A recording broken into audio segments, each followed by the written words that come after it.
ধুবুৰী ছোৱালী মহাবিদ্যালয়ত কৃষ্ণকান্ত সন্দিকৈ ৰাজ্যিক মুক্ত বিশ্ববিদ্যালয়ত নামভৰ্তি সজাগতা অভিযান সম্পন্ন। আজি ধুবুৰী চহৰৰ মাজমজিয়াত অৱস্থিত ধুবুৰী ছোৱালী মহাবিদ্যালয়ত কৃষ্ণকান্ত সন্দিকৈ ৰাজ্যিক মুক্ত বিশ্ববিদ্যালয়ত নামভৰ্তি সজাগতা অভিযান সুকলমে সম্পন্ন হৈছে। উক্ত সজাগতা অভিযানত অংশগ্ৰহণ কৰে গুৱাহাটীৰ পৰা অহা অধ্যাপক ডক্টৰ জয়দীপ বড়ো আৰু অধ্যাপক ডক্টৰ ৰিদীপ দেৱ চৌধুৰীয়ে। সভাৰ উদ্দেশ্য ব্যাখ্যা কৰে প্ৰফেচৰ অনিছুৰ ৰহমান ডাঙৰীয়াই। উক্ত সজাগতা অভিযানত মুক্ত বিশ্ববিদ্যালয়ৰ নানান দিশ দাঙি ধৰে প্ৰফেচৰ শ্ৰী বৰুৱাই। লগতে শ্ৰী বৰুৱাই কৃষ্ণকান্ত সন্দিকৈ ৰাজ্যিক মুক্ত বিশ্ববিদ্যালয়ৰ বিভিন্ন পাঠ্যক্ৰম সম্পৰ্কে এক চমু আলোকপাত কৰে। মুক্ত বিশ্ববিদ্যালয় হৈছে সমাজত যে এক মহৎ ভূমিকা পালন কৰে তাৰ এটি সুন্দৰ ব্যাখ্যা আগবঢ়ায় প্ৰফেচৰ শ্ৰী বৰুৱাই। পিছত প্ৰফেচৰ শ্ৰী ৰিদীপ দেৱ চৌধুৰীয়ে মুক্ত বিশ্ববিদ্যালয়খনৰ নামভৰ্তি সম্পৰ্কীয় কাৰিকৰী দিশটোৰ ওপৰত এক বিস্তৃত বিৱৰণ দাঙি ধৰে। সোনকালে নামভৰ্তি কৰিলে পাব পৰা সুবিধাসমূহৰ ওপৰত অতি সহজ ভাষাত বুজাই দিয়ে। তাৰ পিছত প্ৰশ্নোত্তৰ আৰম্ভ হয়। বিভিন্ন ছাত্ৰ ছাত্ৰীৰ প্ৰশ্নসমূহ উত্তৰ পুংখানুপুংখকৈ বুজাই দিয়ে। শেষত শলাগৰ শৰাই আগবঢ়ায় প্ৰফেচৰ অক্ৰামুজ্জামান চৰকাৰ মহাশয়। ধুবুৰীৰ পৰা ৰঞ্জিত ঘোষৰ report, north east frontier news. আজি আমি কৃষ্ণকান্ত সন্দিকৈ ৰাজ্যিক মুক্ত বিশ্ববিদ্যালয়ৰ তৰফৰ পৰা আমাৰ দূৰ আৰু মুক্ত শিক্ষা এডমিশ্যন প্ৰক্ৰিয়া সম্পৰ্কে আমি ধুবুৰী ছোৱালী মহাবিদ্যালয়ত এখন সজাগতা সভা কৰিলোঁ। আৰু এই সজাগতা সভাৰ মাধ্যমেৰে আমি অসমৰ উচ্চ শিক্ষাৰ যি গ্ৰছ এনৰলমেণ্ট ৰেচিঅ' তাক কেনেকৈ বঢ়াব পৰা যায় আৰু তাৰ অংশ হিচাপে দূৰ আৰু মুক্ত শিক্ষাই কি ভূমিকা ল'ব পাৰে আৰু বিশেষকৈ কৃষ্ণকান্ত সন্দিকৈ ৰাজ্যিক মুক্ত বিশ্ববিদ্যালয়ে কেনেধৰণে সহায় কৰিব পাৰে সেই সম্পৰ্কে বিশদভাৱে আলোচনা কৰিলোঁ। আমি মূলতঃ তিনিটা কথাৰ ওপৰত গুৰুত্ব দি আজি এই সভাখন কৰিলোঁ। প্ৰথম কথা যে আমি দেখিছোঁ যে অসমৰ উচ্চ শিক্ষাৰ গ্ৰছ এনৰলমেণ্ট বঢ়াবৰ কাৰণে দূৰ আৰু মুক্ত শিক্ষাই এক বিশেষ নিৰ্ণয়কাৰী ভূমিকা ল'ব পাৰে আৰু কৃষ্ণকান্ত সন্দিকৈ ৰাজ্যিক মুক্ত বিশ্ববিদ্যালয়ে তাত বিশেষ অৰিহণা যোগাব পাৰে, সেই কথাটোৰ ওপৰত গুৰুত্ব দিছোঁ। দ্বিতীয় যিটো কথা, সেই কথাটোত আমি গুৰুত্ব দিছোঁ যে দূৰ আৰু মুক্ত শিক্ষাত নামভৰ্তি কৰাৰ পিছত বিশ্ববিদ্যালয়খনৰ লগতে বিশ্ববিদ্যালয়ৰ অধ্যয়ন কেন্দ্ৰ ধুবুৰী ছোৱালী মহাবিদ্যালয়ে ছাত্ৰ ছাত্ৰীসকলক কি ধৰণৰ সা সুবিধা দিব সেই সম্পৰ্কে আমি তেওঁলোকক অৱগত কৰোঁ। আৰু তৃতীয় যিটো কথা আমি অৱগত কৰিলোঁ সেইটো হ'ল যে UGCৰ শেহতীয়া নিৰ্দেশনা অনুসৰি দূৰ আৰু মুক্ত শিক্ষাৰ জৰিয়তে পোৱা শিক্ষা আৰু অন্যান্য শিক্ষানুষ্ঠানৰ জৰিয়তে পোৱা শিক্ষাৰ মাজত যে কোনো পাৰ্থক্য নাই আৰু তাৰ মানদণ্ড সম্পৰ্কে যে কোনো ধৰণৰ সংশয় আৰু শংকাৰ মানে কোনো ধৰণৰ সুযোগ নাই, সেই কথাটো তেখেতসকলৰ মনত দিছোঁ। তেওঁলোকে দূৰ আৰু মুক্ত শিক্ষাত অংশগ্ৰহণ কৰিব পাৰিব, মুক্ত মনে অংশগ্ৰহণ কৰিব পাৰিব, নিজৰ সুবিধা অনুসৰি অংশগ্ৰহণ কৰিব পাৰিব আৰু তাৰ জৰিয়তে তেওঁলোকে নিজৰ কেৰিয়াৰত সুবিধা পোৱাৰ উপৰি তেওঁলোকে ৰাজ্যখনৰ উচ্চ শিক্ষাৰ হাৰ উন্নত কৰাৰ ক্ষেত্ৰত তেওঁলোকে সুবিধা পাব।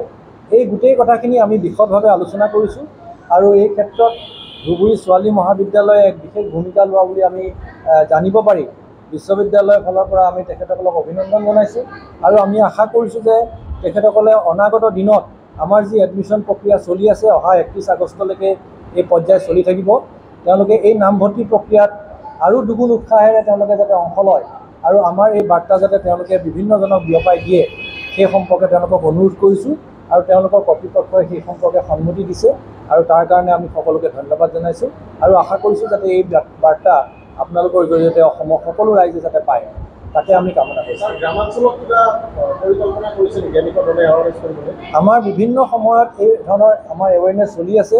আমাৰ গ্ৰামাঞ্চল বুলি নহয়, অসমৰ গোটেইবিলাক অঞ্চল সামৰি আমি এই এৱেৰনেছ চলাই আছোঁ।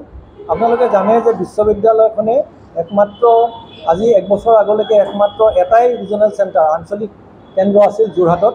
আমি তাৰ সংখ্যা বঢ়াই ইতিমধ্যে 4টা কৰিছোঁ। যেনে এই অঞ্চলৰ কাৰণে ৰিজনেল চেণ্টাৰ এটা বহুত দিন দৰকাৰ আছিল, আমি বঙাইগাঁও কলেজত সেইটো এটা ৰিজনেল চেণ্টাৰ দিছোঁ। লখিমপুৰ গাৰ্লছ কলেজত এটা চেণ্টাৰ দিয়া গৈছে আৰু বৰাক ভেলীৰ কাৰণে কাছাৰ কলেজত এটা চেণ্টাৰ দিয়া গৈছে। গতিকে আমি এই ৰিজনেল চেণ্টাৰ বহোৱাৰ মূল উদ্দেশ্যটোৱে হ'ল যে বিশ্ববিদ্যালয়খনৰ হৈ এই আঞ্চলিক যি শক্তি আমি স্থাপন কৰিছোঁ তেওঁলোকে যাতে চহৰে নগৰে সকলো অঞ্চলতে গৈ পেলাই এই উচ্চ শিক্ষাৰ বাৰ্তা বিয়পাব পাৰে, তেওঁলোকে তাৰ কাৰণে এই পদক্ষেপ লোৱা হৈছে। আৰু বিশ্ববিদ্যালয়েও যেতিয়াই সুবিধা হয়, যেতিয়াই সময় পায়, আমি সকলো অঞ্চলকে সামৰি এনেকুৱা সজাগতা সভা আয়োজন কৰিবলৈ আমি চেষ্টা অব্যাহত ৰাখিছোঁ আৰু তাৰ জৰিয়তে উচ্চ শিক্ষাৰ হাৰ যাতে উন্নত হয় সেই প্ৰয়াসো আমাৰ অব্যাহত আছে।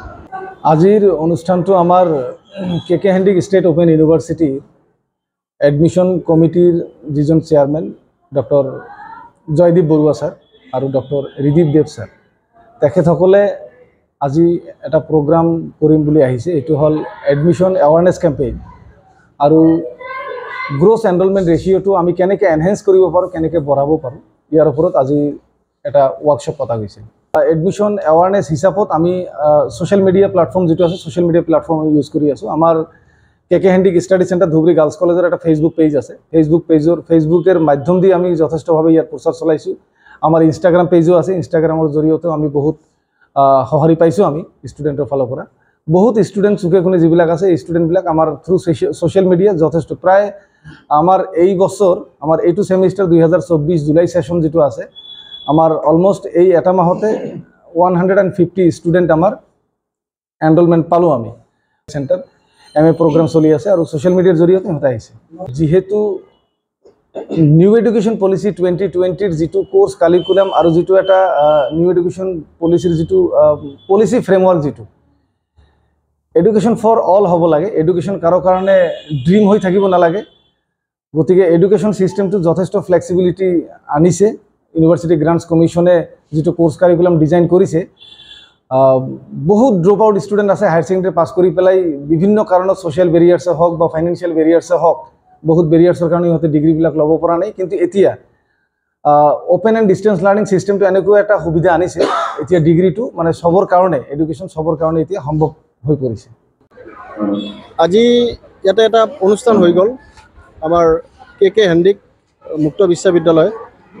ইয়াতে যিটো এৱাৰনেছ কেম্পেইনিং হ'ল ৰিগাৰ্ডিং এনৰলমেণ্টৰ, গতিকে তাতে আমি অংশগ্ৰহণ কৰিলোঁ। মই ষ্টুডেণ্ট, মাছ কমিউনিকেশ্যন 4th ছেমিষ্টাৰৰ মই ষ্টুডেণ্ট। আমি ইয়াতে এইখন যিখন আমাৰ ষ্টাডি চেণ্টাৰ আছে ধুবুৰী গাৰ্লছ কলেজ, ষ্টাডি চেণ্টাৰৰ বিষয়ে ক'ব বিচাৰিছোঁ। আমাৰ টিচাৰৰ যিখিনি কেয়াৰ, এনেকুৱা ধৰণৰ কেয়াৰ বহুত কম ষ্টাডি চেণ্টাৰতে কিজানি পায়। গতিকে এই ষ্টাডি চেণ্টাৰৰ যিটো কেয়াৰ টেকিংটো সঁচাকৈ শলাগ ল'বলগীয়া। ইয়াৰ যিজন আমাৰ কোঅৰ্ডিনেটৰ ছাৰ আছে আনিছুৰ ছাৰ, তেখেতে খুব খবৰ লয়, আমাৰ গোটেইখিনি ষ্টুডেণ্টৰে খবৰ লয়। তাৰপিছত ইয়াত নাজিয়া মেডাম আছে, যিকোনো ধৰণৰ যদি আমাৰ কিবা আমি আহিব লগা থাকে আমাৰ ষ্টাডি চেণ্টাৰত, তেখেতসকলক যদি 9:30 বুলি কওঁ, আমি পূৰা 9:30 আহিয়ে দেখোঁ ষ্টাডি চেণ্টাৰত পাই যাওঁ মানুহ। গতিকে ষ্টাডি চেণ্টাৰৰ বিষয়ে ক'বলগীয়া নাই, খুব সুন্দৰ এটা আমি পৰিৱেশ আমি পাইছোঁ। এতিয়া হয়, ইউনিভাৰ্চিটিৰ কথাটো হৈছে এনেকুৱা যে আমি ইউনিভাৰ্চিটিৰ ক্ষেত্ৰত আমি যিহেতু মই মাছ কমিউনিকেশ্যন, গতিকে আমাৰ ষ্টাডি মেটেৰিয়েল আচলতে যথেষ্ট কম কম্পাৰেটিভলি।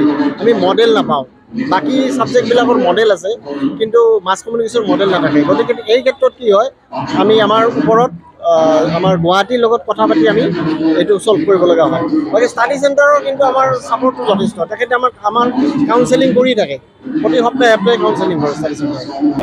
আমি কিতাপ পত্ৰ চব পাই যাওঁ আৰু হয়, আমাৰ এডমিশ্যন হোৱাৰ লগে লগে আমি আমাৰ যিখিনি মেটেৰিয়েলছ আছে চব আমি পাই যাওঁ আৰু আমাৰ কোঅৰ্ডিনেটৰে আমাৰ বহুত সহযোগিতা কৰি থাকে আৰু আমাৰ কোনো এনে অসুবিধা নহয়। আৰু যিহেতু আমি কিবা কিবি কামৰ লগত জড়িত আছোঁ, সেইকাৰণে মানে আমি যেনেকৈ ৰেগুলাৰটো আহিব নোৱাৰোঁ, কিন্তু যিখিনি আমি ছানডে'কে আহোঁ সেইখিনি আমাৰ মানে যিখিনি ছাপৰ্ট পাওঁ সেইটো আমাৰ ৰেগুলাৰ ষ্টুডেণ্টকেও বহুত বেছি পাওঁ।